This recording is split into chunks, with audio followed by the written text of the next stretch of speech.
یه شب که مثل خیلی از شبا یهو از خواب پریدم، نگاه به ساعت کردم، ساعت 4:20 بود. دوباره خوابیدم.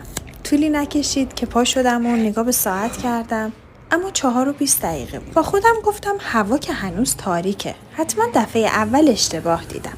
پتو رو کشیدم سرم و دوباره خوابیدم. وقتی که بیدار شدم دیگه هوا روشن شده بود. یه نگاه به ساعت انداختم، اما بازم 4:20 بود. سراسیمه از جام پا شدم. باورم نمیشد ساعتم مرده باشه. ساعتم به این کارا عادت نداشت. منم ازش توقع نداشتم. تعجب نکنید از حرفام. آدما هم مثل ساعت هست. بعضیا کنارتونن مثل ساعت. مرتب، همیشگی. اینقدر صبور دورت میچرخن که چرخیدنشون رو حس نمی کنی. بودنشون برات بی اهمیت میشه. همینطور بی ادعا میچرخن بدون اینکه بگن باتریشون داره تموم میشه. اما یهو دیگه نیستن. قدر این آدما رو بدونیم. البته قبل از 4:20 صبح.